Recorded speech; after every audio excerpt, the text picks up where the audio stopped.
And now all of these disgusting perversions that are being inflicted on our kids, they've taken an even more disgusting turn, if you can imagine that even being possible. In one of the most conservative, most religiously conscious states in the entire country, Utah, kids are ranging anywhere from 10 to 14 years old, walking out of their middle school and protesting their school district's embrace of the furry fetish.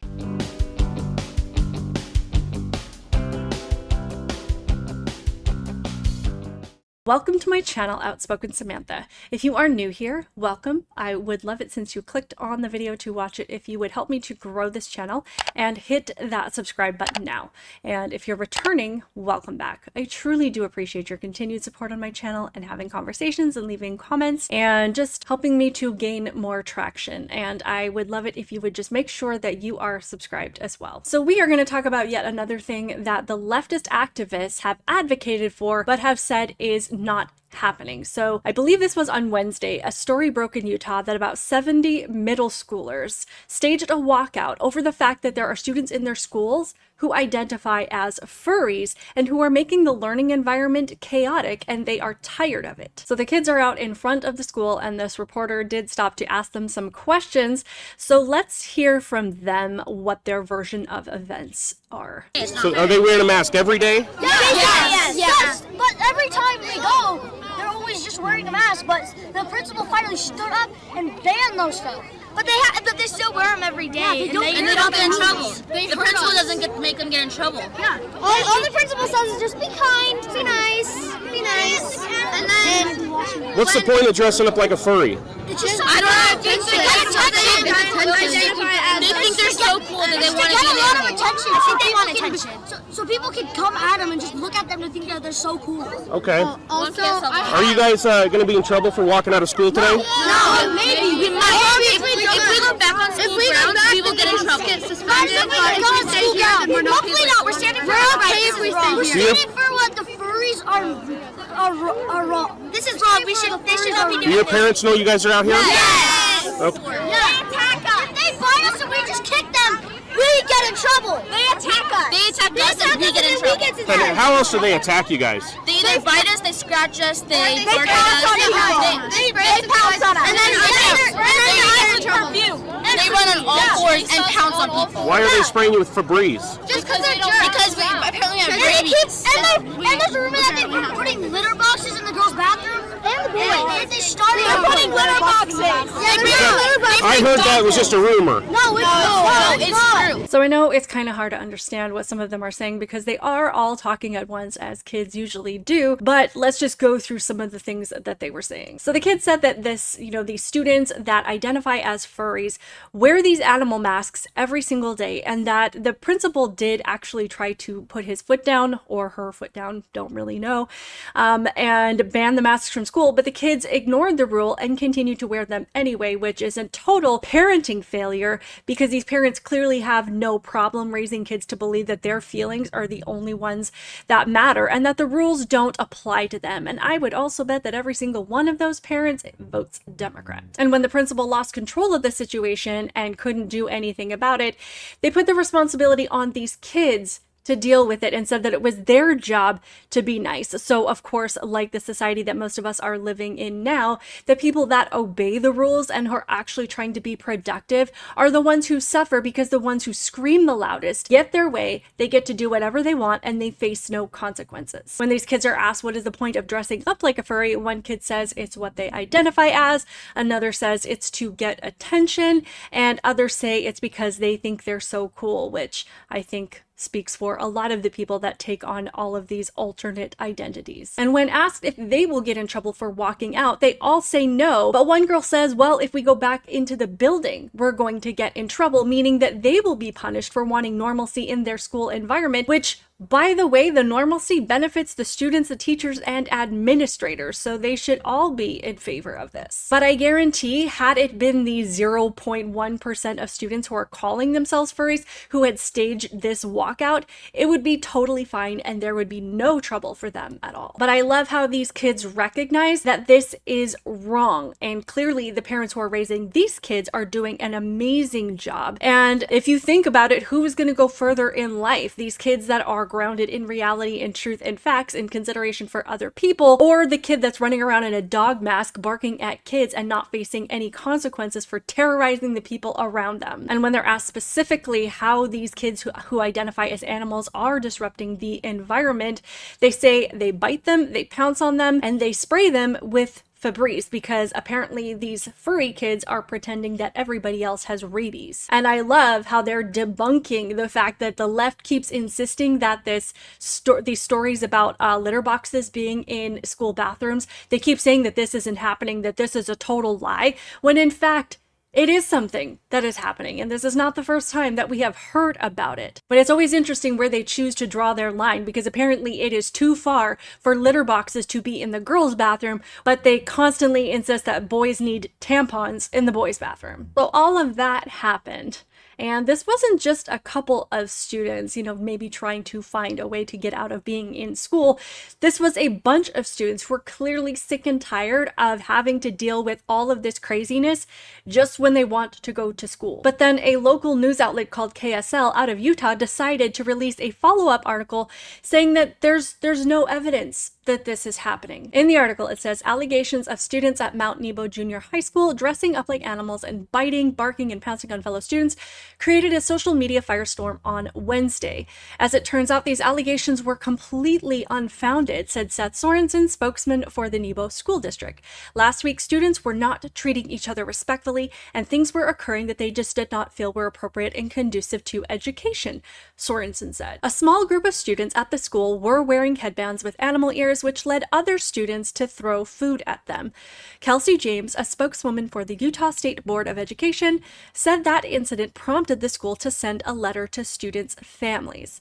The letter, which was obtained by KSL.com on Thursday, reminded students of the district's dress code, which says jewelry, accessories, tattoos, hair, facial hair, and other elements of a student's appearance that draw undue attention, distract, disrupt, or otherwise interfere with the learning atmosphere at school or at school activities and events, or that create a health, safety, or welfare issue are prohibited. After the administration had conversations with the students wearing the headbands, noting that they were a little bit of a disruption, the students stopped wearing them, Sorensen said. The letter also addressed the food throwing targeted at the headband-wearing students, saying that a written, verbal, or physical act that creates a hostile, threatening, humiliating, or abusive environment is not permitted. As that message went out, somehow parts of that message were, we believe, misunderstood, Sorensen said. Individuals took to social media to share their interpretations of the message, and it kind of turned into something wild and crazy. Still, the unfounded allegations of furries, people who dress and sometimes act like animals, spread like wildfire across social media, most prominently in conservative circles. So the characterization based on this article is that we just have a few students wearing headbands, that nobody is biting, kicking, or spraying Febreze on anybody, that these students were protesting based on a misunderstood email, and that this is just another conspiracy theory by conservatives. However, this was something shared by somebody that apparently works at the school, and this was shared with Eric Moutsos. I apologize if I said your last name wrong, but he has been talking a lot about this situation on his Twitter account. This is from Rebecca Hunsicker Barney. It says, "This is the school I work at. I'm embarrassed for the parents that just believed everything their kids told them and then staged a protest without even contacting the school to find out what is really happening. The truth is that a few kids dress as pets, stay to themselves. They do not do any of these things that kids are reporting. However, they are constantly picked and bullied. Honestly, we had the most wonderful, peaceful day yesterday because most of the troublemakers were out protesting a lie. The halls were quiet and actually cleaner without them there." So this teacher just confirmed that there are students dressing up as pets. And though she tries to minimize it by saying that it's only a few students, I don't think any of us thought that it was a lot of students or this was like a large percentage of the student body. However, that is not even the point. If there is anything that any of us have learned over the last couple of years when it comes to chaos and all of the absolute dumpster fires that we are dealing with at every level right now, and with every aspect of society going completely downhill at the same time, is that it does not take a lot of people to make life absolute hell for everybody else. And it's wild to me that she's saying all of the troublemakers had left school, which doesn't make any sense either. For those of us that have ever been to school ourselves or who are parents with kids that are in school, it is generally like 1 or 2 students that are considered troublemakers, not like 100 students. Just with our own personal experience, my son has been dealing with a kid that gives him a hard time at school, but it's been one kid over the course of a couple years that he happens to have classes with, not a large group of students, and that has been consistent with all of my kids and with my own personal experience. It's like the same couple of kids that cause problems for everybody else. It's not like it's, half the student body that could be considered troublemakers. But thankfully, we have articles that fact check the fact checkers, and we know that the fact checkers that fact check in the first place are not actually interested in facts. This article says, earlier this week, a video went viral on social media showing students protesting furries, people who identify as animals, wear animal-like apparel, and mimic animal behaviors, at Mount Nebo Middle School in Payson, Utah, about an hour south of Salt Lake City, as Blaze News previously reported. Despite the number of students participating in the protest and the availability of evidence supporting their claims, the Salt Lake Tribune almost immediately issued a fact check, insisting that the furry allegations were likely false. Blaze News spoke with multiple Mount Nebo parents and students, including Kendallin, the 13-year-old girl who orchestrated the walkout, and the attending paper and online petitions. Through our conversations, Blaze News found evidence of students referring to one another as furries, wearing animal clothing and masks in defiance of understood district dress code, and crawling about and growling in a manner that is likely to bother others. In other words, we have ample evidence that the allegations demand a good faith investigation from the media, an investigation that the Salt Lake Tribune and KSL has thus far opted not to conduct. And just as a side note, when those of us on the right tell you to do your own research and to do your own investigation and to look things up for yourself, it's because the people that you are trusting to fact check are not actually fact-checking anything. They are withholding information, and you don't know the information that you don't know because you are reading from people who are intentionally not telling you things. The article goes on. Blaze News received nearly a dozen pieces of photographic and video evidence showing some students in animal outfits causing a disturbance and perhaps even physical harm. A former school employee, Katie Ogren, as well as a 6th grade student there, confirmed to Blaze News that each of the following videos and photos given to us by a separate source were taken of Mount Nebo students on school grounds. The first video is the most damning. In addition to demonstrating that kids in animal masks regularly gather on school property, the video shows one student apparently bragging, "I just sprayed," can't hear the name, "in the effing eyes." Several demonstrators at the walkout reported that furries have occasionally sprayed unsuspecting students with febreze. Kendallin told Blaze News that her friend was victimized by such an attack in the girls' restroom outside the purview of school surveillance cameras. So let's have a look at a few of these videos. It's a furry in action! Meow. Meow!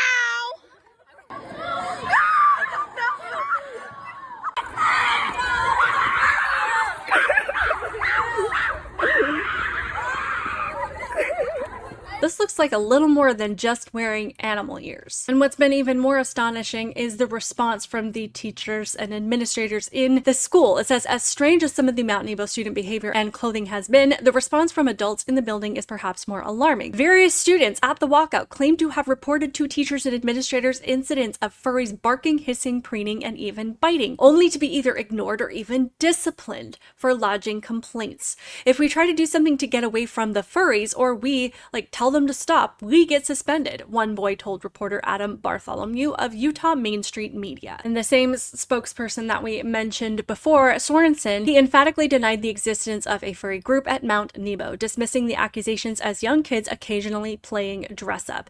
You'll have students that show up with headbands and giant bows. You'll have students that show up dressed up as their favorite basketball player or baseball player, he told Lee.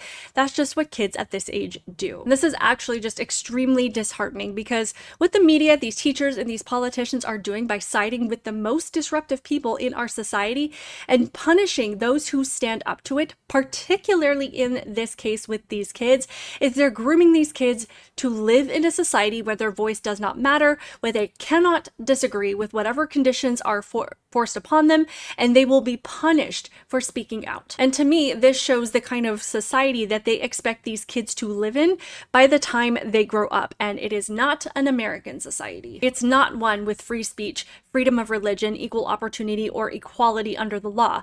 These kids are being trained to accept whatever the people in charge allow them to have and to live by whatever standards those in charge set for them. But I would love to hear all of your thoughts on this in the comments below. Please be sure to hit that like button. It does help me in the algorithm. Make sure that you are subscribed also on Rumble. Find me on Facebook and Twitter under Outspoken Samantha or Outspoken Sam. I appreciate you being here. I appreciate you supporting my channel. Please be sure that you are subscribed. Keep it real, guys, and I will see you in the next one. Bye.